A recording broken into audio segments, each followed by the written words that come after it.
For years, I struggled with people pleasing, with never being able to say no. And if you're someone that loves people pleasing and you want people to feel good around you, you want people to think good things around you, it can be very difficult to say no to things. That might be an event, that might be a friend asking you to do them a favor, like a yes man, like someone that just says yes all the time. Today, I sort of wanted to go over why you should be unreasonable, why being unreasonable has been one of the most transformative characteristics and personality traits, or whatever you want to call it, that I've developed. I'm naturally, and you might be very much the same, I'm naturally a people pleaser, right? I want people to feel good around me. I want people to think good things about me. I want to be helpful and all of that stuff. Now, as you know, those characteristics and those traits, everything that is intended for good can very much be used for bad. Maybe you hear that word and the first thing you think about is being unfair. Like, unreasonable and unfair sound fairly similar, right? But they're not. When I say being unreasonable, I mean on the macro, not on the micro. Being unreasonable is about things being fair for you first. By an extension, they will be fair for everyone else later. I want to give sort of an example on this, which will hopefully paint the best picture possible. You ever seen those buildings that are like sky high, like maybe the Burj Khalifa in Dubai, or what's the one in England or London? The Shard, that one is massive, right? But what you've got in these big buildings is you've got these pillars. They're like rocks. I've got some tonic water on the go as well. But they're essentially like, they've got these pillars that you don't actually really see unless they're exposed. But you've got these pillars, there's like 1, 2, 3, 4, 5, 6. Some buildings will have loads because they're massive. And these pillars are like immovable, and the very foundations to that building. And if those pillars are not there, the building would collapse. But they're so unappreciated. You probably don't even realize them. Next time you go into a big building, ask where's the big pillars. Essentially, these pillars are the unreasonable, what I'm gonna get into. These pillars are immovable. They stay. And the whole building is built around these pillars. Not because these pillars are better than anyone else, but without these pillars, the whole building, you can't build the building. The whole thing will fall down. And being unreasonable on the macro level is about having these pillars in our life that are there and they don't move. No matter who enters our life, no matter what new thing enters our life, no matter what new opportunity or whatever else it is, our pillars are our pillars. That building, the reason why it's able to go so high, it's able to be such a big building, is because those pillars are so strong. And if they weren't strong, the building would never be able to grow.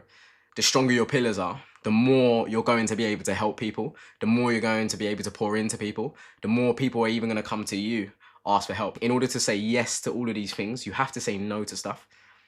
And that's the sort of paradox. It can be a little bit challenging for us sort of people pleasers. By saying yes to something, the extension is you're saying no to something else. If you're saying yes to helping someone, but it burdens you, you're saying no to yourself. And if you think about it, if you say no to yourself for a long enough time frame, you won't be the type of person that person will even want around them anymore. You end up depleting and draining yourself so much so that you're not even valuable or useful anymore at all. I've had to swap mics because my boom thing died a bit. I don't make no sense. I want to tell you a story of when I was reasonable one time and it cost me a lot. I went on my first lads holidays, and I think for anyone that hasn't been on a lads holiday, go. It can be really enjoyable. But I went on this lads holiday, and I remember back then growing up, I was obviously footballer. I'd look at people doing like recreational drugs and smoking and drinking and all that stuff, and I'd say that's impossible. It could never be me. That stuff's disgusting and all that stuff. Like, I had so many stigmas around it. I hated it. And then, anyways, gone on holiday now, and I've seen a good friend of mine who was a footballer, like proper footballer. He way better than me.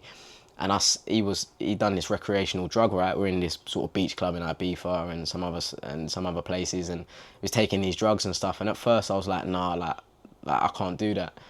But anyways, a day went by, and the more I was in that environment, and the more I didn't have this trait of being unreasonable. In fact, I was very reasonable.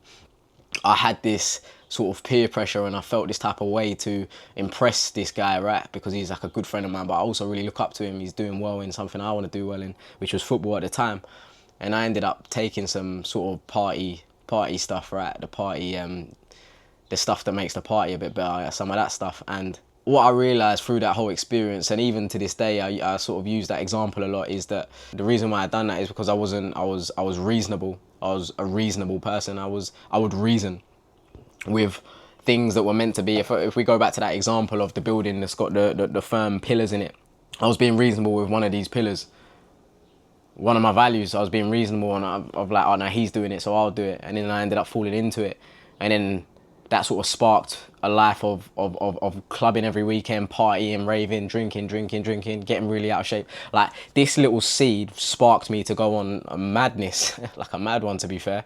And obviously now I've sort of completely turned my life around, and he has as well, to be fair. But that's just an example, and there's been many. And you might be able to, as I'm saying this, you might be thinking of one right now in your head, something that you've done, a space where you've maybe been in, and you've been too reasonable with one of your goals, and it's ended up costing you. You've ended up trying something you shouldn't have tried, doing something you shouldn't have done, or maybe saying something you shouldn't have said. And the essence of this whole video, the essence of being unreasonable, is about those things that are most important to you: your body, your mind, your faith, your work, your business, all of these things. I don't know what's important to you. I'm just sort of covering the ones important to me. But I would suggest that we're probably relatively aligned if you're watching this far into this video, right? But on those things, you have to be unreasonable. Imagine that building. Imagine if those pillars in that building became reasonable and started like sort of moving a little bit and whatnot, the whole building would collapse. And that's the essence of being unreasonable. On the values that matter most to you, it's so difficult, and I know it's so difficult because you have to say no to people. But having this sort of attitude and way of thinking will be difficult in the short term, but it'll be so beautiful in the long term. I found that after being unreasonable for like a very long time now, or for like a relatively long time, and it goes up and down, but like, people don't call me anymore for, people will only sort of reach out and call me, and friends will only sort of want to do certain things with me, as I said, that are like within my world, and my friends and people can come into my world and operate based on my values, and our values will likely be sort of relatively the same. But if there is anything that's outside of my values, people won't even reach out to me anymore. And at first that was difficult, but now I realise that that's a blessing, and that comes from being unreasonable. It's not because people don't want you anymore, it's because they know you are unreasonable with your goals, with the things that you've set out to achieve, with the person that God has called you to be. I believe God has called me to be a certain type of person, and to do a certain, which means I have to do certain things, right? And if it is something that is outside of those things, ultimately it just can't happen.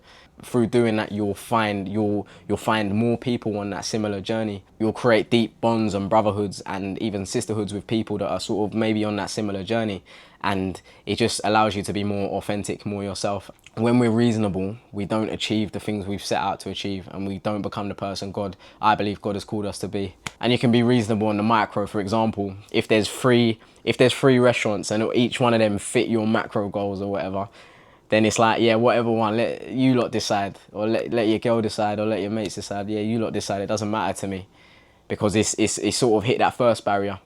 Does that make sense? It's climbed over the most important barrier. Then after that, it doesn't really matter. Do we go on a run here, or here? I don't really care. It was just a quick one. I've made a video about this before, and I just wanted to make another one. Being unreasonable will single-handedly change your environment, your mind, your body, in every aspect of your life. It will change when you put yourself first and you put the world second. The world will come to you after that. It's like the law of magnetism and all that stuff. When you stop chasing things outside of you, suddenly they start to come to you. Let me know what you reckon. Let me know what you think of my glasses. If you're in the UK, enjoy the sun. If you're in a sunny country, enjoy the sun. If you're not in a sunny country, then I don't really know what to tell you. Enjoy the cold. Until the next one, I'll see you in a bit.